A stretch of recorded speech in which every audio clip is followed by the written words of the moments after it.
প্রিয় লিসেনার্স, এখন যে ঘটনাটি আমি আপনাদের ইনশাল্লাহ শোনাতে যাচ্ছি, এই ঘটনাটি আমি মূলত অনেক আগে ভূত এফএম শেয়ার করেছিলাম। ভূত এফএমের একটা স্পেশাল এপিসোড আমি এটা শেয়ার করেছিলাম, ব্ল্যাক ম্যাজিক কেন্দ্রিক একটি ঘটনা, মানে ব্ল্যাক ম্যাজিকের পরিণতি সংক্রান্ত ব্যাপারগুলোই মূলত এই ঘটনার মুখ্য উপজীব্য ছিল। আর এই ঘটনাটি মূলত আমি নিজে সংগ্রহ করিনি, এই ঘটনাটি আমাকে দিয়েছিল ওই সময় রাজবাড়ী জেলায় যে ভৌতিস্ট টিম ছিল, এই ভৌতিস্ট টিমের সদস্য সজীব। তো সে ভৌতিস্ট টিমের সদস্য হওয়ার কারণে বেশ অনেকেই তাকে ঘটনা পাঠাতো। তখন সে চুয়াডাঙ্গার আলমডাঙ্গার একটি ঘটনা আমাকে পাঠিয়েছিল। যে ব্যক্তির সাথে এই ঘটনাটি ঘটেছিল সেই ব্যক্তির নাম ছিল কালু মিয়া। উনি পেশায় একজন রিক্সা চালক ছিলেন। উনি রিক্সা চালানোর পাশাপাশি আরো একটি কাজ উইলিংলি করতেন। এটা আসলে মূলত ওনার নিজের ইচ্ছা থেকেই আর কি। সেটা হলো যে গ্রামে যদি কোনো পুরুষ লোক মারা যেত বা কোনো ছেলে বাচ্চা মারা যেত, তো তাদের গোসল করানোর কাজটা উনি করতেন যদি সময় সুযোগ পেতেন আর কি। তো গ্রামের সবাই এটা জানতো এবং অনেক সময় তাকে ডেকেও নিয়ে যেত। তো ঘটনাটা সময়কাল আসলে নির্দিষ্ট করে বলা খুব টাফ, এটা অনেক আগের ঘটনা। এটা যে কত আগের ঘটনা এটা বলা মুশকিল, তবে স্বাধীনতার আগের ঘটনা হতে পারে, এরকম একটা শোনা গিয়েছিল আর কি। তো মূল ঘটনাতে চলে যাই। ওনার বাড়ি আলমডাঙ্গা থেকে প্রায় 7-8 কিলোমিটার ভেতরে কোনো একটা গ্রামে ছিল।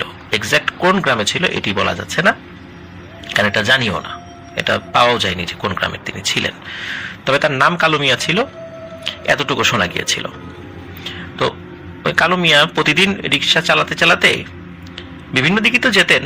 তো মূলত উনি রিক্সা চালিয়ে ভাড়া মারতে মারতে উনি আলমডাঙ্গাতে আসতেন, আলমডাঙ্গাতে কিছু ভাড়া মারতেন, বিকালের পর আবার ভাড়া মারতে মারতে উনি ওনার গ্রামের দিকে চলে যেতেন। তো ওনার গ্রাম থেকে আলমডাঙ্গাতে আসার পথে ওই সময় রাস্তার দুধারে বেশ বিস্তীর্ণ বিলের মতো ছিল। এখন এত বছরে সেখানে কি অবস্থা হয়েছে তা তো আসলে বলা মুশকিল। তো ওই সময় এরকম ছিল।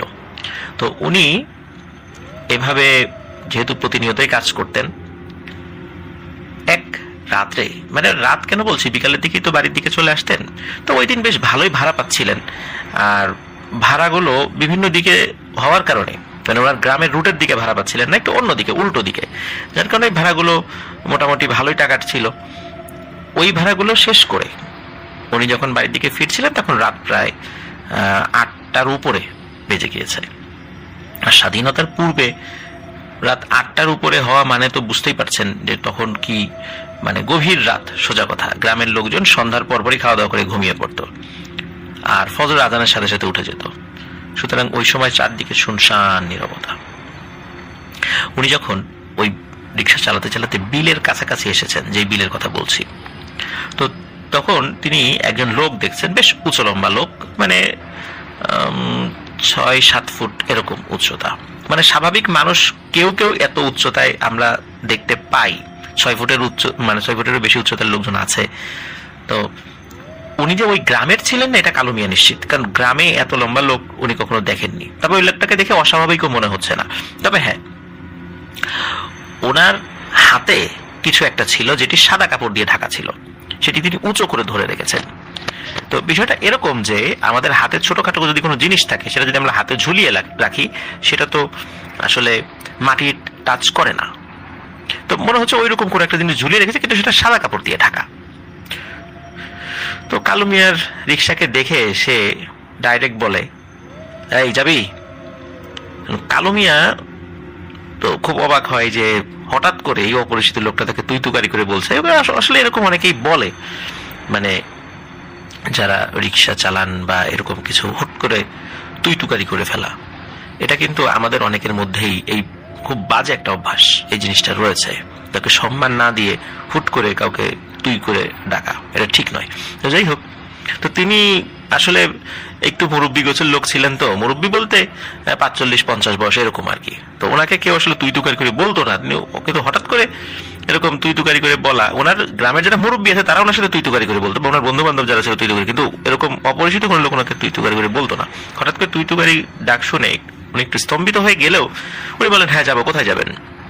বলে সামনে বটগাছটার ওখানে। তো বটগাছটা ওনার বাড়ির যাওয়ার রাস্তাই। তো উনি চিন্তা করেন ভালোই তো হলো, আমার তো উল্টো দিকে যেতে হচ্ছে না, রিক্সা নিয়ে। বলে হ্যাঁ যাবো, মানে যাবো বলার সাথে সাথে লাফ দিয়ে ওই লোকটি রিক্সায় উঠে যান এবং বলেন চল। কালু মিয়া একটা অদ্ভুত ব্যাপার লক্ষ্য করেন যে মানুষ যখন রিক্সায় ওঠে তখন কিন্তু রিক্সা একটু ভাইব্রেট হয়, মানে একটু কম্পিত হয়, আবার যখন নামে তখনও কিন্তু একটু কম্পিত হয়। তো কালু মিয়া ফিল করলেন যে রিক্সায় একটা মানুষ উঠলো, এত ভারী একটা মানুষ, কিন্তু রিক্সা একটু নড়লো না, মানে উনি কিছু ফিলই করলেন না, উনি রিক্সা চালাচ্ছেন। এবং যে পরিমাণ লোড রিক্সা হওয়ার কথা ছিল, মানে উনি যেহেতু রিক্সা চালাচ্ছেন, এত ভারী একজন মানুষ উঠেছেন, তো মনে হচ্ছে যে আসলে ওই রকমের কোনো লোড ওনার কাছে মনে হচ্ছে না। মনে হচ্ছে একটা বাচ্চা যদি কেউ রিক্সায় ওঠে, 5-6 বছরের বাচ্চা রিক্সায় উঠলে যেরকমটা মানে লোড লাগে ঠিক ওরকম। তা উনি আর বিষয়টা নিয়ে অতটা মাথা ঘামাচ্ছেন, উনি মনে মনে চিন্তা করছেন আর কি। এর মধ্যে পেছন থেকে একটা বাচ্চার কান্না ভেসে আসে। ওই বাচ্চাটি বলছে আমাকে ছাড়েন, আমাকে ছাড়েন, ছেড়ে দেন আমাকে। তখন কালু মিয়া পেছন দিকে তাকায় না প্রথম দিকে, তখন উনি চিন্তা করেছেন যে এই লোকটার সাথে মনে ওনার বাচ্চা আছে। অনেক সময় থাকে না যে বাচ্চাদেরকে সাথে নিয়ে বের হইলে তারা আবার বাড়িতে ফেরত যেতে চায়। তো উনি আবার সামনের দিকে তাকিয়ে বলছেন জনাব এই বাচ্চাটা আপনার। তখন পেছন থেকে ধমক দিয়ে বলে ওঠে এই বেটা, বাচ্চা আমার না দেখার, তোর এত কিছু জানার দরকার কি? তোর কাজ রিক্সা চালানো, তুই রিক্সা চালা, আর পেছন দিকে একবারও তাকাবি না, তাহলে কিন্তু থাপড় দিয়ে চোখ কানা করে দিব, এরকম একটা ধমক দেয়। তো ওনার এই মানে বাজে ব্যবহারে কালু মিয়া খুবই মনক্ষুণ্ণ হন। তারপরে যেহেতু রিক্সাতে সে উঠেছে, সে আর কিছু বলে না, আর বটগাছটা খুব বেশি দূরেও না, আর তাড়াতাড়ি তো নেমে যাবে। তো এর মধ্যে কালু মিয়া আবার হঠাৎ করে দেখে যে রাস্তার নিচ থেকে, মানে রাস্তার সাইডে তো ঢালু, তো মনে হলো যে আর একটা লম্বা লোক ওই নিচ থেকে হেঁটে উঠে দাঁড়ালো, তার হাতেও সাদা কোনো একটা কিছু সে হাতে ঝুলিয়ে রেখেছে। সেও একই রকমের উঁচু লম্বা, এবং হঠাৎ করে দেখে আসলে তাকে মনে হয়েছে যে একটু আগে যিনি রিক্সায় উঠেছেন হুবহু সেই লোকটাই। কিন্তু পরে একটু ভালো করে দেখার পরে উনি খেয়াল করেন যে না, এটা সে লোক না, এই লোকটার চেহারায় পার্থক্য রয়েছে। তো সেও বলে এই যাবি? বলে না না যাবো না, আমার তো কাস্টমার আছে রিক্সায়। তখন বলে সমস্যা নেই, দাঁড়া আমি যাবো, কোনো সমস্যা নেই। তখন উনি থামান বলতে কি ওই লোকটা রাস্তার মাঝখানে এসে পড়ে, থামাতে বাধ্য হয়েছিলেন আর কি। এবং কথা নাই বাচ্চা নাই, রিক্সায় উঠে পড়ে। এখন রিক্সায় ওঠার ফলে একজন যে রিক্সায় আছেন সেও তো একটা প্রতিবাদ করবে, এই আমি তো আসি, তুমি কে হে বাবু, তুমি উঠলা হঠাৎ করে? কোনো প্রতিবাদ নাই, কিচ্ছু নাই। ওই লোকটা ওঠার সময়ও কালু মিয়া ফিল করে যে নতুন করে আর একটা লোক উঠলো, রিক্সাটা কাঁপলো না। এবং ওঠার পরে উনি চালানো শুরু করলেন। চালানোর সময় উনি ফিল করলেন যে এই যে দুইটা এত ভারী ভারী লোক উঠেছে, ওনার কাছে তেমন কোনো লোড মনে হচ্ছে না। মনে হচ্ছে কয়েকটা বাচ্চা রিক্সায় উঠলে যেরকম লোড হয় ঠিক তেমনটাই। অল্প কয়েক মিনিট পর আবার পেছন থেকে একটা বাচ্চার আওয়াজ, ছাড়ো ছাড়ো ছাড়ো, আমাদের ছাড়ো, এরকম বলতেছে। তো এরপরে মানে কালু মিয়া চিন্তা করছে যে কি রে, এটা কি ছেলে ধরা কিনা কি, উনি আসলে ঠিক বুঝতে পারতেছেন না। কিন্তু এর মধ্যেই ওই বাচ্চাদের কান্নার আওয়াজও বন্ধ হয়ে গেছে, তো উনি আর তেমন কিছু মনে করেন না। এদিকে অল্প সময়ের মধ্যে বটগাছের কাছে চলে আসেন। তো বটগাছের কাছে আসার পর রিক্সা থামানোর পরে ওই দুইটা লোক নেমে যায়। তো কালু মিয়া খেয়াল করে যে ওই দুইটা লোক ওঠার সময় তাদের হাতে সাদা একটা জিনিস উনি ঝুলিয়ে রেখেছিলেন, সাদা বলতে সাদা কাপড় দিয়ে ঢাকা, কিন্তু এখন সেই জিনিসটা নাই। তো নামার পরে একজন ব্যক্তি ওই দুইজন মধ্যে পকেট থেকে কয়েকটা টাকা, ওই সময় কয় টাকা দিয়েছে এটা ঠিক বলা মুশকিল, তো কয়েকটা টাকা বের করে দিয়েছে, এই নে যা। এখন মনে হলো যে দুইজন আগে থেকেই পরিচিত, একজন আর একজনের ভাড়ার পরিপূরক, মানে আরেকজনের ভাড়া দিতে হয়নি, ওই প্রথমজনই দিয়ে দিয়েছে এমনটা মনে হলো। এবং দেওয়ার পর মানে ভাড়াটা দেওয়ার পর কালু মিয়া দেখলেন যে ওই দুটা লোক এতক্ষণ রিক্সা চালিয়ে যেদিক থেকে আসা হয়েছে ঠিক সেদিকে যাচ্ছে, তাহলে এত পথ আসার দরকার কি ছিল এই বটগাছ পর্যন্ত? রিক্সায় এসে আবার উল্টো দিকেই যাচ্ছে যে দিক থেকে তারা এসেছিল। তো উনি এত কিছু ভাবেন না। তো কিন্তু উনি চিন্তা করেছিলেন যে বাচ্চাগুলো কোথায় গেল, এই চিন্তা করেছে। যাই হোক, ওনার বাড়ি খুব বেশি দূরে ছিল না। বাড়িতে চলে আসেন। আসার পরে ওনার স্ত্রী ওনার জন্য অপেক্ষা করছিলেন। উনি দ্রুত হাত মুখ ধুয়ে খাওয়া দাওয়া করে শুয়ে পড়েন। তো রাত কেটে যায় ভালোভাবেই। সকালবেলা উনি খুব ভোরবেলায় উঠতেন, ভোরবেলা উঠে ওনার যে কাজটা, মানে প্রথম যে কাজটি ওনার একটা বদ অভ্যাস ছিল, সেটা হলো একটা বিড়ি ধরাইতেন। এটা ওনার একটা ব্যাড হ্যাবিট ছিল। তো উনি একটা মানে ছেঁড়া তালি দেয়া একটা পাঞ্জাবি পরতেন। এই পাঞ্জাবির এক পকেটে ওই বিড়ির প্যাকেট আর ম্যাচ থাকতো। তো উনি কি করতেন যে অনেক সময় এক প্যাকেট বিড়ি উনি খুব কম কিনতে পারতেন, ওই 4-5টা করে বিড়ি কিনতেন আর কি। তো ওনার মনে ছিল যে ওনার পকেটে 2-3টা বিড়ি আছে। তো উনি ওই পাঞ্জাবির পকেটে হাত দিয়েছেন, হাত দেওয়ার পরে ওই বিড়ি এবং ম্যাচটা একই জায়গায়। তো উনি একটা বিড়ি নিয়েছেন, একটা না 2টো নিয়েছেন, 2টো বিড়ি বের করেছেন। উনি আবার একসাথে 2টা বিড়ি খাইতেন, মানে একটা ওনার হইতো না। তো 2টো বিড়ি নিয়ে যখন নিয়ে হাতে মানে ম্যাচটা থেকে মানে কাঠি বের করে ধরাবেন, তখন ওই ম্যাচের দিকে যখন তাকিয়েছে তখন হাতে ওই বিড়ির দিকেও তার নজর গেছে। তখন তিনি দেখেন আরে এটা বিড়ি না তো, একটু ভয়ানক ব্যাপার। এটা তো মনে হচ্ছে কোনো বাচ্চার কাটা আঙ্গুল, একটা আঙ্গুল তর্জনী আঙ্গুল আর একটা হলো বৃদ্ধ আঙ্গুল। আমার পকেটে বাচ্চার কাটা আঙ্গুল আসলো কিভাবে? এই তো উনি দিয়েছেন চিৎকার। ওনার ওয়াইফ চলে আসে যে কি হয়েছে, বলে এই দেখো। ওনার ওয়াইফ তো ওইটা দেখে ওই জায়গায় অজ্ঞান হয়ে গেছে। কারণ মহিলা মানুষ বাচ্চাদেরকে লালন পালন করেন, বাচ্চাদের প্রতি ভালোবাসা তো সবসময় একটু বেশি থাকে, আবেগ বেশি কাজ করে। বাচ্চার কাটা আঙ্গুল দেখেই উনি ওই জায়গায় অজ্ঞান। তাকে আবার পানি ছিটা দিয়ে জ্ঞান ফেরানো হয়েছে। এখন স্ত্রী জ্ঞান ফিরে বলছে তোমার কাছে এই বাচ্চার কাটা আঙ্গুল আসলো কিভাবে? তখন উনি বলছে আমি তো জানি না, আমার পকেটে তো বিড়ি ছিল, আমি তো বিড়ি বের করছি, কিন্তু বাচ্চার কাটা আঙ্গুল কিভাবে আসলো এটা তো বলতে পারি না। তখন বলে যে এটা যদি মানুষ জানাজানি হয় তাহলে কি বলবে যে বাচ্চার কাটা আঙ্গুল তোমার কাছে আসছে, এটা তো ইম্পসিবল। তখন উনি ওনার স্ত্রীকে এই অদ্ভুত যে ঘটনাটি গত রাত্রে ঘটেছিল সেটি বলেন। বলে বলো কি, তুমি রিক্সায় এই লোকদের টেনে নিয়ে এসো, চলো তো তোমার রিক্সার কাছে চলো তো। দুজন রিক্সার কাছে যায়, গিয়ে দেখে রিক্সায় যেই জায়গাটাতে আমরা পা রাখি মূলত বসার পরে, ওই জায়গাটাতে একটু রক্ত জমা হয়ে আছে। এবং রক্তের উৎস খুঁজতে গিয়ে তারা দেখেন যে রিক্সার যে সিট রয়েছে, প্রিয় লিসেনার্স, আমরা যে রিক্সার সিটে বসি ওই সিটের ভেতরের অংশটা কিন্তু ফাঁপা থাকে, মানে ফাঁকা থাকে। প্রয়োজনীয় বেশ কিছু জিনিসপত্র সাধারণত যারা রিক্সা চালক ভাইয়েরা আছেন তারা ওই জায়গাটাতে রাখেন। তো মনে হচ্ছে ওই ভেতরের ফাঁকা জায়গা থেকে কাঠের ফাঁকা দিয়ে রক্তের একটা সূক্ষ্ম প্রবাহ নেমে আসছে, এবং ওর কারণেই ওই পায়ের কাছে এসে ঢালু জায়গা তো ওইখানে রক্ত জমা হয়েছে। তো রিক্সার সিট খুলে ফেলে ওনার স্ত্রী আবার চিৎকার দিয়ে অজ্ঞান হয়ে যান। আর ওইখানে উনিও মানে ওই ঘটনার আকস্মিকতায় নিজেও চিৎকার চেঁচামেচি শুরু করেন।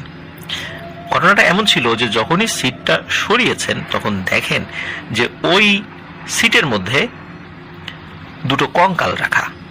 কঙ্কালগুলো মানে টুকরো টুকরো কঙ্কাল, এবং দেখে বোঝা যাচ্ছে এটা কোনো পরিণত মানে বয়স্ক মানুষের কঙ্কাল নয়, এটা শিশু বাচ্চার কঙ্কাল। এবং এমন বিভৎস ভাবে মানে এই ডেড বডির উপর নির্যাতন করা হয়েছে, মানে সোজা কথা খেয়ে ফেলা হয়েছে। হাড়ের কোনো কোনো জায়গায় মাংস ঝুলছে, চেহারা বোঝা যায় না, কারণ শুধু মাথার খুলি আছে আর কি। মানে খুবই বিভৎস অবস্থা, এটা আসলে মানে কল্পনায় আনাও মানে খুবই কঠিন আর কি। এই কারণে ওনার ওয়াইফ ওইখানেই চিৎকার দিয়ে অজ্ঞান হয়ে গেছেন। আর তারপর চেঁচামেচিতে লোকজন চলে আসে। লোকজন চলে আসার পরে দেখে যে এই ঘটনা। আর যেহেতু সেটা একটা সুস্পষ্ট মার্ডার মনে হচ্ছে সবার কাছে, এটা 2টো ব্যাপার হতে পারে। এক হলো কবরস্থান থেকে লাশ বা ডেড বডি তুলে আনা হয়েছে, যেগুলো পচে গেছে, এরকম হলে অনেকটা এরকম হইতে পারে, তাও না আর কি, এটা জাস্ট এক্সাম্পল হিসেবে বলছি। আর একটা হলো একটা জীবন্ত কোনো একটা মানুষকে যদি হত্যা করে তার শরীর থেকে মাংস খুবলে তুলে ফেলা হয়, তখন হাড়গুলো যেমন রক্তাক্ত থাকে ঠিক তেমন। তো সাথে সাথে পুলিশকেও খবর দেওয়া হয়। পুলিশকে খবর দেওয়ার পর পুলিশ আসে। পুলিশ আসার পরে যখন জিজ্ঞাসাবাদ করা হয় তখন তো কালো মিয়া বলে না না আমি তো কিছু জানি না, কিন্তু তার রিক্সার সিটের নিচে এটা পাওয়া গেছে। এখন আমি জানি না এটা বললে কি হবে, এটা কি পৃথিবীর কোনো মানুষ বিশ্বাস করবে প্রিয় লিসেনার্স? না আপনারা বিশ্বাস করবেন না আমি বিশ্বাস করব? আগে বলবে যে এই ব্যাটারে ধর, উত্তম মধ্যম দেওয়ার পরে সত্য কথা বের হয়ে যাবে যে এই ডেড বডি এভাবে নৃশংসভাবে হত্যাকৃত ডেড বডি, তাও বাচ্চার, 2টা বাচ্চার, কোত্থেকে আসলো? পুলিশ তো ধরে নিয়ে যায়। পুলিশ তাকে ব্যাপক জিজ্ঞাসাবাদ করে, কিন্তু সে বারবার এই প্যারানরমাল একটা বিষয় পুলিশের সামনে বলে, আর সে তো আর কিছু জানে না। ওদিকে ওই বাচ্চাদের হদিস কিন্তু পাওয়া যায়। কারণ পাশের গ্রামের দুটো বাচ্চা মিসিং ছিল। তো তারা চারদিকে খুঁজেছে, মনে করছে পানিতে পড়ে টরে গেছে কিনা। তারা পুকুরের মধ্যে জাল টাল ফেলে খুঁজেছে, কিন্তু পুকুর টুকুরে পায়নি। আর সারা রাত্রে বিভিন্ন জায়গায় তারা খুঁজেছে, পায়নি। তো যখন ওই দুটো বাচ্চার এই বিষয়টি গ্রামের জানাজানি হয়ে যায়, তখন ওই গ্রামের ওই দুই ফ্যামিলি থেকে লোকজন আসে। এখন তারা ওই বাচ্চার ডেড বডি দেখে তো আসলে বুঝতে পারছে না যে এটাই তাদের দুই বাচ্চার কিনা। তবে যেহেতু ওই গ্রামের দুটো বাচ্চার তথ্য পাওয়া যাচ্ছিল না বা তারা মিসিং ছিল, এই কারণে সবাই ধরে নেয় এটাই ওই দুই বাচ্চার লাশ বা লাশের কঙ্কাল। আর ওই দুই বাচ্চার যে উচ্চতা বা বয়স ছিল, মোটামুটি দেখে বোঝা যাচ্ছিল কঙ্কাল দেখে যে একজনের বয়স 4-5 হবে, আর একজনের বয়স হয়তো বা 7-8 হবে, এরকম আর কি। তো দুইজনের হাইটের ধরনও ভিন্ন ছিল, হাড়ের গঠনও ভিন্ন ছিল, এটা দেখে অনুমান করা গিয়েছে। আর ওই সময় তো আসলে এতটা ফরেন্সিক টেস্টের মানে ব্যবস্থা ওই সময় ছিল না, তো অনুমান করে নেওয়া হয়েছে। এবং সত্যি মোটামুটি আরো যে আলামতগুলো ছিল তাতে বোঝা যাচ্ছিল ওইটা ওই দুই বাচ্চারই লাশ। তো স্বাভাবিকভাবেই পুলিশি মামলা হয়, পুলিশ ব্যাপক তদন্ত করে, কিন্তু তদন্ত করে আসলে মানে অভিযুক্ত মানে মূল যেই হত্যাকারী তাকে খুঁজে পায় না। এবং তার পুরো শরীরে মানে বিভিন্নভাবে তো চেক করা হয়েছে ওই সময়, যে ডাক্তাররা যারা চেক করেছেন, তদন্ত করেছেন, সেখানে কোনো আঙ্গুলের ছাপ নাকি পাওয়া যায়নি। এটা একটা রহস্যজনক ব্যাপার। তো এটাই মূলত পুলিশরা মানে করেছে, যেহেতু আঙ্গুলের ছাপ পাওয়া যাচ্ছে না, এখন আরো অনেক বিষয় পাওয়া যাচ্ছে না।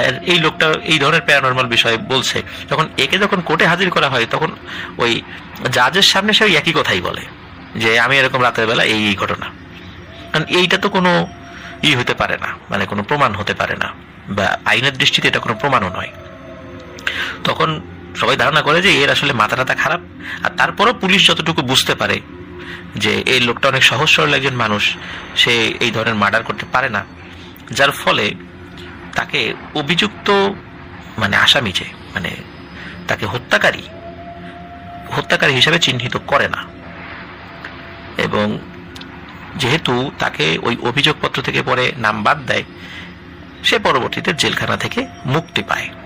ওই মামলা তদন্ত চলেছে, কিন্তু শেষ পর্যন্ত কতদূর অগ্রগতি হয়েছে এটা আর জানা যায়নি, কারণ অনেক আগের ঘটনা, তো সেটা তথ্য প্রমাণ তো এখন আর পাওয়া সম্ভব নয়। তো উনি 3 মাসেরও বেশি সময় জেল খেটেছিলেন। আর যেহেতু এই কেসের আলামত পাওয়াটা অনেক দুষ্কর ছিল, এই জন্য এটার একটা সময় ফাইল হয়তো বা ক্লোজ করে দেওয়া হয়েছে অমীমাংসিত একটি হত্যাকাণ্ড হিসেবেই। তো যাই হোক, তো উনি বাড়িতে ফেরত আসেন।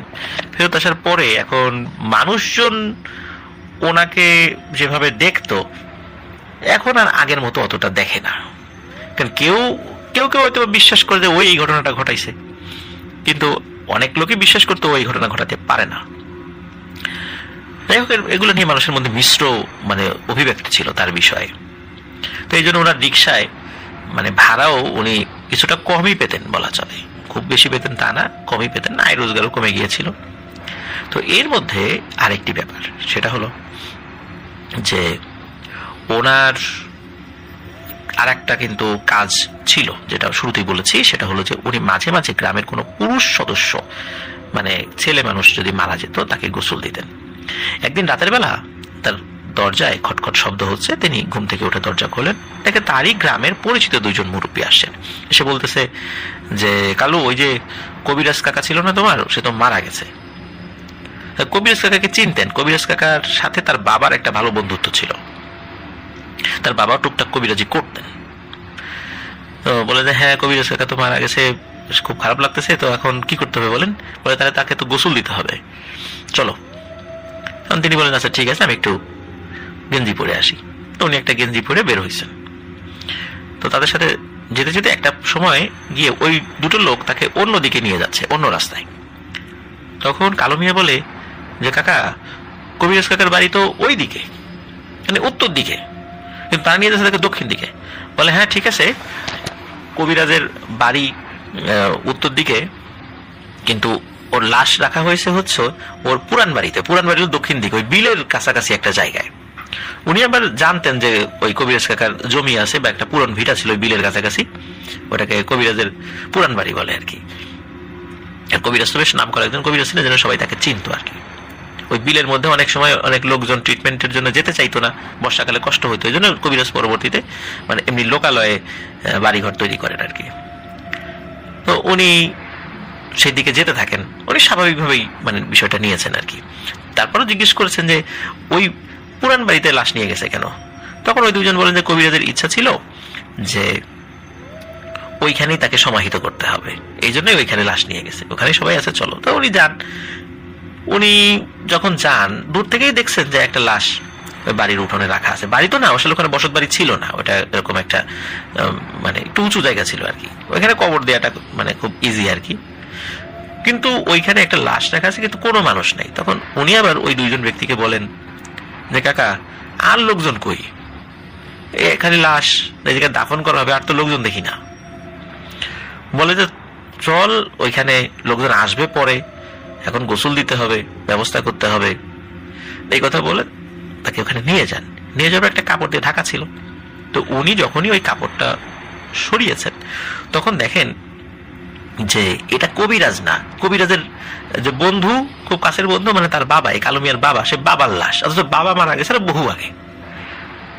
তো এই দৃশ্য দেখার সাথে সাথে উনি যখন ওই দুইজন লোকদের দিকে তাকিয়েছেন, দেখেন যে এই দুইজন লোক ওই যে সেই দুইজন লোক, যেই দুইজন লোক দুটো বাচ্চা নিয়ে তার রিকশায় উঠেছিল, এবং তারা খুব ভয়ানক ভাবে কালু মিয়ার দিকে তাকিয়ে হাসছে। কালু মিয়া তো ওইখানেই মানে সেন্সলেস হয়ে যাওয়ার মতো অবস্থা, কিন্তু সে সাহস ধরে রেখে ওইখান থেকে দিয়েছে দৌড়। দৌড় দিয়ে উনি মাটিতে পড়ে যান। মাটিতে পড়েই উনি আসলে আর কিছু মনে নেই, মাথায় আঘাত লেগেছিল। উনি মানে ওই ভয় পেয়ে অজ্ঞান হয়ে গেছে, বিষয়টা এরকম না। পড়ে যাওয়ার ফলে মাথায় আঘাত লাগার কারণে উনি সেন্সলেস হয়ে গিয়েছিলেন আর কি। সকালবেলার লোকজন মাঠের মধ্যে কালু মিয়াকে পায়, তাকে বাড়িতে নিয়ে আসে। বলে কি হয়েছে? বলে এই ঘটনা। কবিরাজ কাকা তো জীবিত আছে, সে তো মারা যায়নি। তখন কবিরাজ কাকে খবর দেওয়া হয়, কবিরাজ কাকা আসে। তো আসার পরে কবিরাজ কাকা সব কথা শোনে। শোনার পরে বলে যে আসলে ঘটনাটা বুঝতে পারছি, এই কাজটা দুটো খুবই খবিশ প্রকৃতির জিনের কাজ। এরা মাংসাশী জিন, মানে তারা মাংস খায়, কাঁচা মাংস খায়, এমনকি সুযোগ পেলে মানুষের বাচ্চাকেও খেয়ে ফেলে। ওই যে দুইটা বাচ্চা, ওই বাচ্চা দুটো তারা রাতের বেলা ঘর থেকে বের হয়েছিল, এবং কোনো কারণে মানে ঘর থেকে বের হয়েছিল ওয়াশরুমে যাওয়ার কারণে, কিন্তু কোনো কারণে ওই জিনদের খপ্পরে পড়ে গিয়েছিল, যার কারণে তাদের মৃত্যুবরণ করতে হয়েছে। আর তুমি যেহেতু ওটা সাক্ষী ছিলা এবং একটা জটিলতা সৃষ্টি হয়ে গিয়েছিল, হয়তো এই কারণে ওরা তোমার পিছু ছাড়েনি, এবং তোমাকে হত্যা করার জন্য নিয়ে গেলেও কোনো কারণে তারা সক্ষম হয়নি বিভিন্ন কারণে। তখন ওই কালু মিয়া কবিরাজকে জিজ্ঞেস করে, আচ্ছা জিনেরা তাহলে আমার রিকশায় কেন উঠলো? তারা তো হেঁটেও চলে যেতে পারতো। তখন বলে যে আসলে জিনদের অনেক সীমাবদ্ধতা রয়েছে, যে যত শক্তিশালী জিনই হোক না কেন কিছু সীমাবদ্ধতা রয়েছে। হয়তোবা ওরা নির্দিষ্ট কোনো জায়গায় বসে বাচ্চাকে খায়নি, তোমার রিকশায় বসে খেয়েছে। কারণ নির্দিষ্ট জায়গায় বসে খেলে আরো অনেক দুষ্টু ওই পিশাচ প্রকৃতির মাংসাশী জিনেরা এসে ওই খাবারে ভাগ বসাতো। তুমি যেহেতু রিকশায় উঠেছিলে, রিকশায় লোহা ছিল, লোহার কারণে অন্য জিনেরা আসতে পারেনি, কিন্তু ওরা আসতে পেরেছে। তো এটাও হতে পারে, আবার এটা আরো অনেক ব্যাপারই হতে পারে, কারণ ওইটা একটা রহস্যময় জগৎ। জিনদের আচার আচরণ, খাদ্যাভ্যাস, এটা আমাদের সাধারণ ব্যাখ্যায় আসলে বলা সম্ভব নয়, তো নির্দিষ্ট করে বলা মুশকিল। তবে এরকম একটা কথা ওই কবিরাজ কাকা বলেছিলেন। তবে কবিরাজ কাকা এটাও বলে কালু মিয়াকে সতর্ক করে দেন যে আমি একটা সময় ব্ল্যাক ম্যাজিক প্র্যাকটিস করতাম, তোমার বাবা আর আমি খুব কাছের বন্ধু ছিলাম, তোমার বাবাও আমার কাছ থেকে কিছু শিখেছিল, সেও এগুলো তদবির করত।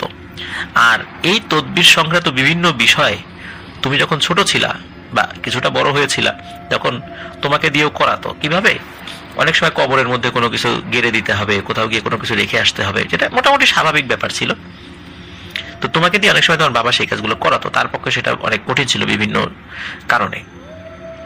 তো তুমি এই সমস্ত কাজগুলো করার কারণে ওই সময় থেকেই তোমার সাথে কিছু দুষ্টু জিন লেগে যায়, কিন্তু কখনো সেভাবে ক্ষতি করার সুযোগ পাইনি। কিন্তু তুমি সাবধানে থেকে, এখন তোমার বয়স হয়েছে, এখন হয়তো বা ক্ষতি করলেও করতে পারে। আর রাত বিরেতে আর রিক্সা চালায়ও না, সন্ধ্যার আগে বাড়িতে ফেরত এসো। তো এইভাবে সতর্ক করে দেয়। এখন এই কারণেই যে ওই দুইটা বাচ্চা নিয়ে ওই দুষ্টু জিনে তার রিক্সায় উঠেছিল কিনা এই বিষয়ে আসলে বলা যায় না, কিন্তু সত্যি ওই কালু মিয়ার বাবা ছোটবেলায় কবিরাজি করতে, একটা সময় ব্ল্যাক ম্যাজিক প্র্যাকটিস করতে, পরে আর করেনি। কিন্তু উনি মানে নিজের অজ্ঞতাবশতই এই কাজে সহযোগী হয়েছিলেন। তো এর মধ্যে কি হয়, সপ্তাহখানেক পার হয়ে যায়, কোনো সমস্যা হয় না। একদিন সত্যি রাতের বেলা খবর আসে কবিরাজ কাকা মারা গেছেন, কিন্তু খবর আসলেও উনি আর কবিরাজ কাকার লাশ দাফন করার জন্য রাতের বেলা মানে গোসল করানোর জন্য আর বের হন না।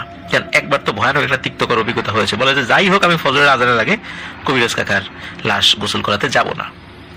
কি আর করা, গ্রামে তো মোটামুটি একজনই আছে। তো উনি সত্যি ফজর আজানের পরে বাসা থেকে বের হন এবং কবিরাজ কাকার বাড়িতে যান। সত্যি মারা গেছে কবিরাজ কাকা আর কি। তো কবিরাজের বাড়িতে যাওয়ার পরে এখন গোসল করাতে হবে। তো গোসল করানোর সময় সাধারণত যেটা হয় সেটা হলো গোসল করানোর স্থানটাকে কাপড় দিয়ে ঘিরে রাখা হয়, তারপরে কাফনের কাপড় পরা হয়। তো উনি যখন কবিরাজ কাকার মানে লাশকে গোসল করাচ্ছিলেন, ওখানে উনি একাই ছিলেন, ওখানে আর কেউ ছিল না। বেশ সকাল সকাল ছিল, তো এই জন্য গোসল করানোর জন্য ওনার সহযোগী বলতে উনি একাই সবকিছু নিয়ে এটা উনি করছিলেন আর কি, যেহেতু এক্সপার্ট একজন মানুষ ছিলেন তিনি। তো উনি যখন গোসল করাচ্ছেন, হঠাৎ করে ধুম করে একটা আওয়াজ আসে। আশেপাশের লোকজন যারা ছিল ওই আওয়াজে তারা ওইখানে চলে আসে, এসে দেখে যে কবিরাজ কাকার লাশ একটা চৌকির উপর ঠিকই আছে, কিন্তু পাশে এই কালো মিয়া ছটফট করছে এবং তার মুখটা ভয়ানকভাবে মনে হচ্ছে যে কেউ লাঠি দিয়ে আঘাত করে থেতলে দিয়েছে, মানে তার কথা বলার কোনো ভাষা নেই, সে ছটফট করছে। তখন লোকজন কোনো কিছু করার আগেই আস্তে আস্তে কালো মিয়া নিস্তেজ হয়ে যায় এবং সেও ওখানেই মারা যায়। কে তাকে হত্যা করলো এটা কেউ বলতে পারে না, কারণ তাকে ওইখানে হত্যা করার মতো কেউ ছিল না।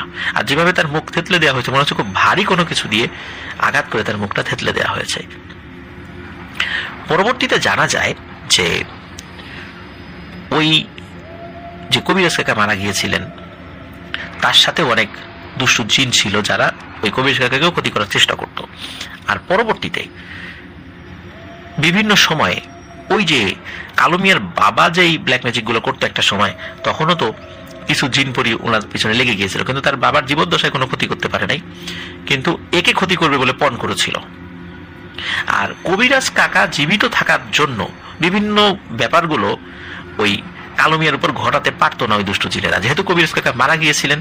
এবং মারা যাওয়ার পরে তাকে যখন গোসল করানো হয়েছিল, গোসল করানোর সাথে সাথে নাকি কবিরাজ কাকার যত তন্ত্রমন্ত্র ছিল সবগুলো থেকে ওই জিনেরা প্রভাব মুক্ত হয়ে গিয়েছিল গোসল করানোর পরপরই। আর তখনই এসে মূলত কালো মিয়াকে তারা আঘাত করে এবং আঘাত করে হত্যা করে। এটা পরবর্তীতে একজন হুজুরের মাধ্যমে জানা গিয়েছিল। তো এভাবেই কালো মিয়ার জীবনের অধ্যায় শেষ হয়। তো প্রিয় লিসেনার্স, এই ঘটনা থেকে আমরা যে শিক্ষাটা পাই সেটা হলো যে আসলে আমরা নিজের অজান্তে ব্ল্যাক ম্যাজিক করি। শুধু যে কবিরাজরাই ব্ল্যাক ম্যাজিক করে তা নয়, অনেক সময় বিভিন্ন তাবিজ কবরে গেড়ে আসতে বলা হয়, কোথাও মানে বলা হয় যে শ্মশানে রেখে আসতে। এইটা যারা বলেন অনেক ক্ষেত্রে দেখা যায় কোনো হুজুর নামাজ কালাম পড়েন 5 ওয়াক্ত, তিনি এই ধরনের কোনো তাবিজ দিয়েছেন। আচ্ছা প্রিয় লিসেনার্স, আপনাদের কাছে আমার প্রশ্ন যে আমাদের ধর্মে এমন কোন জিনিসটা রয়েছে যেটা কোরআন এবং সুন্নাহ ভিত্তিক, যে কবরের মধ্যে তাবিজ গাঁথতে হবে, শ্মশানে গিয়ে তাবিজ রেখে আসতে হবে? তো এটাও এক ধরনের ব্ল্যাক ম্যাজিক না? এটাও কি কুফরি জিনিস নয়? সুতরাং কোনো কবিরাজি যে শুধু ব্ল্যাক ম্যাজিক করে তা নয়, অনেক সময় কোনো হুজুররা নিজেদের অজান্তেই বা টাকা পয়সার লোভে তারাও ব্ল্যাক ম্যাজিক করে থাকেন, কিন্তু তারা সেটা স্বীকার করেন না। আর আমরা সাধারণ মানুষজন ব্ল্যাক ম্যাজিশিয়ান বলতেই আমাদের সামনে মানে চুল দাড়িতে জট আছে, সাদা কাপড় পরা বা লাল কাপড়ের মানে গেরুয়া পোশাক পরা বা কালো কাপড় পরা, এই টাইপের কিছু ভয়ঙ্কর চেহারার মানুষদের মানে আমাদের সামনে আমাদের ভেসে ওঠে চোখের সামনে। কিন্তু অনেক সুন্দর চেহারার ভদ্রবেশী মানুষও রয়েছে ধর্মের লেবাসধারী যারা ব্ল্যাক ম্যাজিক করেন, কিন্তু আমরা বুঝতে পারি না। আমরা মনে করি যে তিনি কোরআন সুন্নাহ থেকে কাজ করছেন, আসলে কিন্তু বিষয়টা ঠিক নয়। এই বিষয়গুলো আপনারা সতর্ক থাকবেন। আর নিজেদের প্রয়োজনে এই যে ব্ল্যাক ম্যাজিক করা, এটাও নিজেরা ঈমান হারা হওয়ার জন্যই যথেষ্ট। কারণ আমার প্রয়োজন আরেকজন ব্ল্যাক ম্যাজিক করলো, সেও ঈমান হারা হবে, আমিও ঈমান হারা হব। এই জন্য এই কাজগুলো আমরা কেউ করবো না। আমরা যদি বিশ্বাস করি যে সর্বশক্তিমান মহান আল্লাহ সুবহানাহু ওয়া তাআলা আমার ভালো মন্দ সবকিছু নিয়ন্ত্রণ করছেন, তাহলে আমি কেন ব্ল্যাক ম্যাজিকের সহায়তা নিব? আমি আল্লাহর কাছে দোয়া করব, আল্লাহ নিশ্চয়ই আমার দোয়া শুনবেন এবং আমাকে বিপদ আপদ থেকে মুক্ত করবেন। আমরা শুধু ভাগ্যের ভালো জিনিসটা হলে শুকরিয়া আদায় করবো, বিষয়টা এরকম নয়। আমরা তকদিরের ভালো এবং মন্দ সব আল্লাহ তাআলার তরফ থেকে আসে, এটা ঈমানের একটা গুরুত্বপূর্ণ স্তম্ভ। এটাও মানতে হবে যে খারাপ জিনিসটা আল্লাহ তাআলার তরফ থেকে আসছে, আমাদের কর্মের কারণে আসতে পারে, এই জন্য আল্লাহর কাছে আমরা ক্ষমা প্রার্থনা করব। কিন্তু কখনোই কারো ক্ষতি করার জন্য বা নিজের উন্নতির জন্য ব্ল্যাক ম্যাজিকের আশ্রয় নিব না, আর নিজের আশ্রয় না নিলেও কারোর সহযোগীও হব না, এটাও আমাদের মাথায় রাখতে হবে। আশা করছি প্রিয় লিসেনার্স, এই ঘটনাটি আপনাদের ভালো লেগেছে।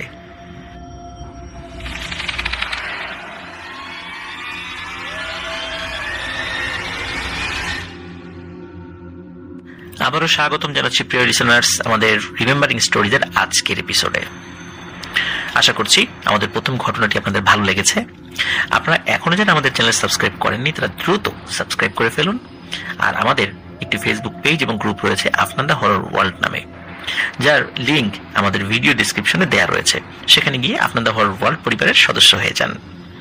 প্রিয় লিসেনার্স, এখন যে ঘটনাটি আমি আপনাদের সাথে শেয়ার করতে যাচ্ছি, এই ঘটনার সাথে মিল রয়েছে এমন একটি ঘটনা আমি কিছুদিন আগেও শেয়ার করেছিলাম। আর এই ঘটনাটি মূলত আমি শুনেছিলাম 1999 সালের দিকে, আমি নিজেই শুনেছিলাম। আর যার কাছে শুনেছিলাম তার নাম হচ্ছে ওমর আলী, সম্পর্কে তিনি আমার মামা হন, বর্তমানে তিনি দুবাইতে রয়েছেন। আর ওনার বাড়ি হচ্ছে ফরিদপুর জেলার বোয়ালমারী উপজেলার শিরগ্রাম ইউনিয়নের উথুলি গ্রামে। তো যারা ওই এলাকায় রয়েছেন তারা অবশ্যই শিরগ্রাম উথুলি এই গ্রাম এটা আপনারা চিনবেন অবশ্যই। আর ওমর আলী মামার বাবার নাম ছিল মৌলভী আসকার আলী, যদিও উনি মারা গিয়েছেন। তো ওই আসকার নানাকে অত্র এলাকার অনেকেই একজন সজ্জন ব্যক্তি হিসাবে চিনতেন।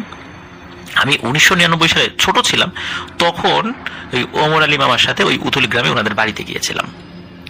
তো ওমর আলী মামা উনি হাফেজি পড়তেন রাজবাড়ী ভাজনচালা হাফেজিয়া কওমি মাদ্রাসায়। তো যেহেতু মামা ছিল সম্পর্কে, তো উনি যখন বাড়িতে ছুটিতে গিয়েছিলেন তখন আমার আম্মা আব্বাকে বলে আমাকে সাথে নিয়ে গিয়েছেন, না আমিও গিয়েছিলাম। তো উনি ওইখানে শিরগ্রাম একটি মাদ্রাসা রয়েছে, ওই মাদ্রাসার পাশে বিশাল কবরস্থান রয়েছে, সেই মাদ্রাসায় পড়তেন। তো ওই মাদ্রাসা যিনি বড় হুজুর তার সাথে দেখা করতে গিয়েছিলেন, তা আমাকেও সাথে নিয়ে গিয়েছিলেন। তো আমি সাথে গেলাম। তো ওই বড় হুজুর তার সাথে আমার দেখা হয়।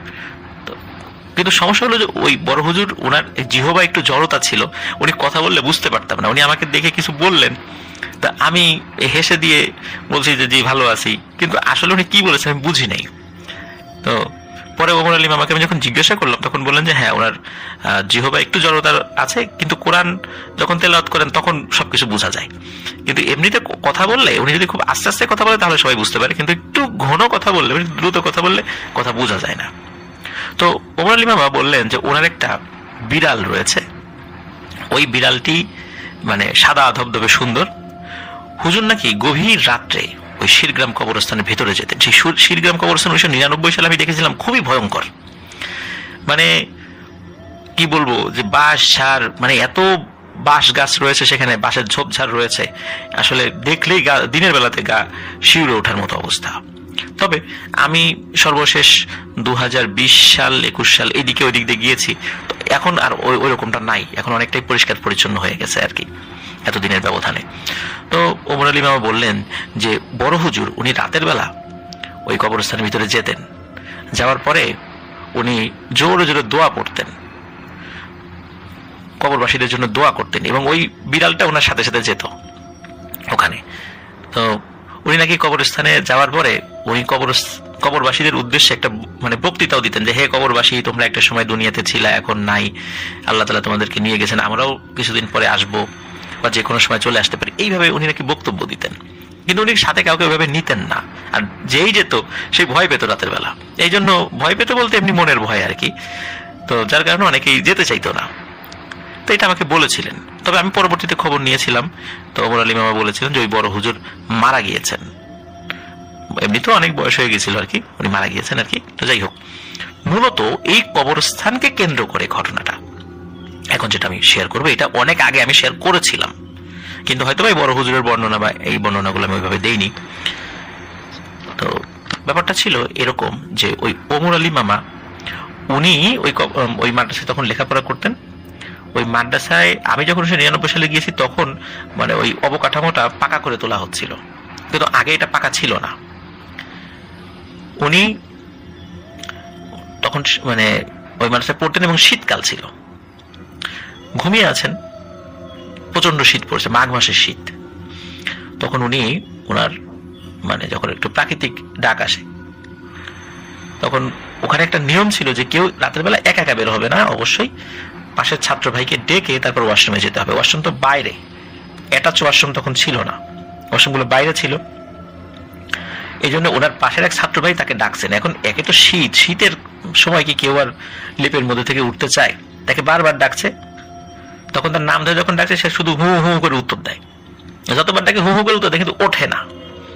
একটা সময় টেনে ধরে উঠে, এই তোর বাইরে যেতে হবে না, তুই খালি দরজার কাছে বস। তখন সে ওই লেপ গায়ে মানে জড়িয়ে সে দরজার কাছে এসে বসছে, দরজা খুলে দরজার কাছে এসে বসছে। আর ওমর আলী মামা তখন কি করেছেন, উনি একটা ওই সময় কিন্তু মানে বিদ্যুৎ ছিল না, সেখানে হারিকেন ছিল। তো ওই হারিকেনের আলোটা একটু জ্বালিয়ে দিয়ে উনি বাইরে বের হয়েছেন। এখন বাইরে বের হয়ে উনি চিন্তা করেছেন যে ওই এত দূরে এই শীতের মধ্যে হাঁটতে হাঁটতে ওয়াশরুমে যাবো, ধুর এত দূরে যাব না। যেহেতু মানে শুধু উনি প্রস্রাব করবেন আর কি, এর কারণে অত দূরে আসলে যাবেন না। উনি চিন্তা করেছেন যে কত দূরে যাব না, এইখানেই আমি করি, মানে কাছাকাছি। তো উনি যখন একটু কাছে, ওইখানে একটু ঝোপঝাড় রয়েছে, বাঁশঝাড়ের মধ্যে হচ্ছে, কবরস্থানটাও কাছাকাছি, মানে খুব দূরে না, একদম মানে কাছাকাছি আর কি। তো উনি ওইখানে বসেছেন। হঠাৎ করে দেখেন একটি সাদা বিড়াল এবং একটি কালো বিড়াল ওনার দুই পাশ থেকে আসছে এবং মেও মেও এরকম শব্দ করছে। তো উনি এই বিড়াল দেখে বিরক্ত হন যে এই এত রাত্রে ওই বিড়াল আসে। প্রথমে মনে হচ্ছে বড় হুজুরের ওই বিড়ালটাকে, না দেখেন না ওই বিড়াল না, একটা সাদা একটা কালো। তো উনি ওই না বসে ওই বিড়াল তাড়িয়ে দিয়েছেন, ধমক টমক দিয়ে বিড়াল তাড়িয়ে দুটা পালিয়েও যায়। তখন আবার উনি মানে ওনার কাজ করার জন্য বসেছেন। হঠাৎ করে দেখে যে আর এখন তো চারটা বিড়াল, দুটো কালো দুটো সাদা, তারাও একই রকম ভাবে ওই মিউ মিউ করতে করতে তার দিকে আসছে এবং রাগান্বিত যে আওয়াজ বিড়াল গড় গড় করে সেরকম শব্দও করছে। উনি আবার ওই চারটা বিড়ালকেও তাড়িয়ে দেন। এরপর দেখে চারটার জায়গায় 8টা হয়ে গেছে, এই 8টাকেও তাড়িয়ে দেন। তারপর দেখে আরে এখন মনে হচ্ছে 16টা আসছে, এটাকেও উনি মানে দাবরানি দেন। তারপরে এটা বিভিন্ন দিকে চলে যায়। এরপরে দেখে যে 16টার পরে তো আসলে গুনতে পারছেন না, কিন্তু অগণিত চারদিক থেকে তাকে ঘিরে ফেলেছে। কিন্তু এটা উনি খেয়াল করছেন যে ওনার হাতে যে হারিকেনের আলোটা আছে, হারিকেনের আলো যত দূর যাচ্ছে এর মধ্যে সেগুলো আসতে পারছে না। কিন্তু এগুলো কালো এবং সাদার মিশ্রণ, সেটা বোঝা যাচ্ছে। অন্য কোনো কালারের মানে মিক্স কালারের কোনো বিড়াল নেই। আর আমরা অনেক সময় বড় আকৃতির কিছু বিড়াল দেখি না, সেই রকমের বিড়াল। তো তখন উনি চিন্তা করছেন যে আরে এইটা তো স্বাভাবিক কিছু না। ওদিকে উনি খেয়াল করছেন হারিকেনের আলো নিভে যাচ্ছে, কারণ ওই হারিকেনের কেরোসিন তেল ছিল খুবই কম। আর এটা বুঝতে পারছেন এখন যদি শুধু উনি এই দৌড় দেন, এই দৌড় দেওয়ার সময় হারিকেনের আলো নিভে যাবে, আর হারিকেনের আলো নিভে গেলে তার অবস্থা খুব খারাপ হয়ে যাবে। তখন উনি যে কাজটি করেন সেটা হলো যে যেহেতু খুব বেশি দূরে ছিলেন না, ওনার যেই কাজের জন্য নেমেছিলেন সেই কাজ আর করা হয়নি। উনি হারিকেন নিয়ে কি করবেন, কিন্তু আর উপায় ছিল না, উনি আসলে কোনো ডিসিশন নিতে পারছিলেন না। উনি হারিকেন হাতে নিয়েই দেন দৌড়। ওইদিকে ওনার যে ছাত্র ভাই দরজার কাছে বসেছিল, সে কিন্তু ওই গায়ের লেপ জড়িয়ে কিন্তু ওই বসে বসে ঘুমাচ্ছে। এদিকে কি হচ্ছে না হচ্ছে এটা তার খেয়াল নাই। তো উনি এক দৌড়ে চলে যান। আর উনি ফিল করছেন যে বিড়ালগুলো অনেক সময় দেখা যায় বিড়াল যদি হঠাৎ করে দৌড় দেয়, একটা খচ করে শব্দ হয়, মনে হচ্ছে চারদিক থেকে এরকম খচ শব্দ শুরু, মানে ওই বিড়ালগুলো ওনার পিছনে দৌড় দিয়েছে ওনাকে ধরার জন্য।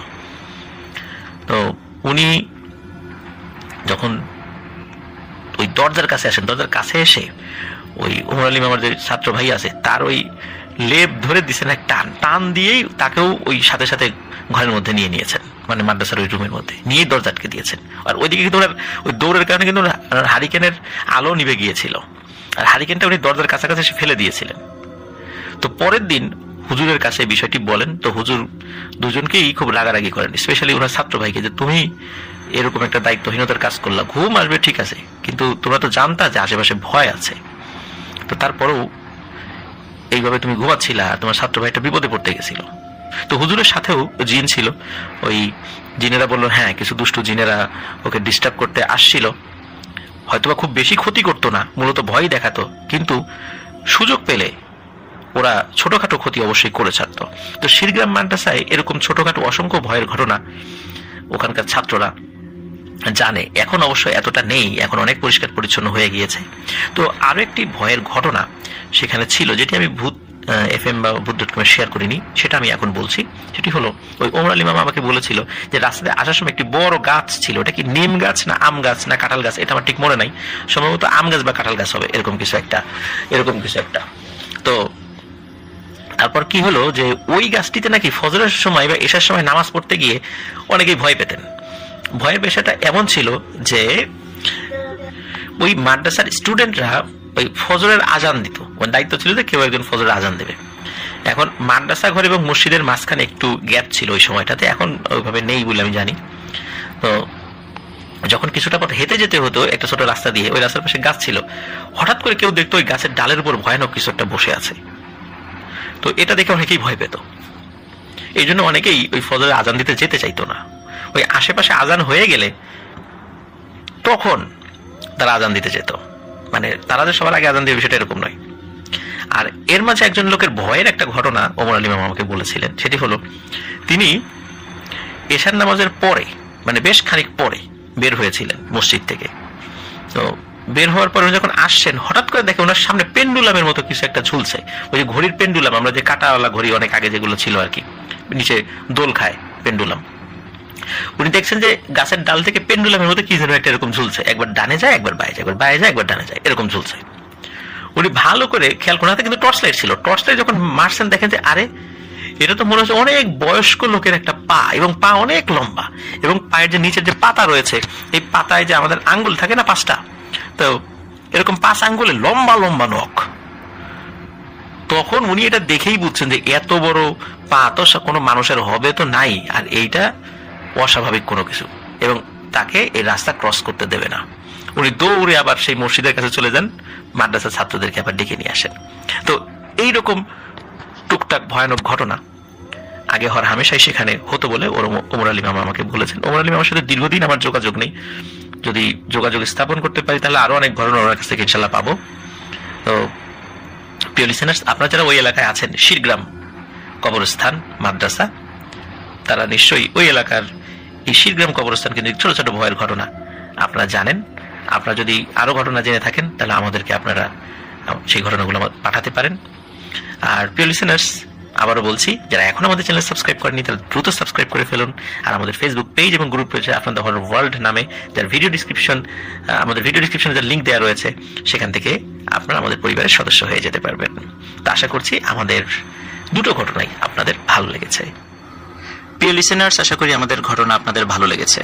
ঘটনা ভালো লাগলে লাইক, কমেন্ট ও শেয়ার করে আমাদের সাথে থাকুন। পরবর্তী ঘটনা শোনার আমন্ত্রণ জানিয়ে আজকের মতো এখানে বিদায় নিচ্ছি। আসসালামু আলাইকুম।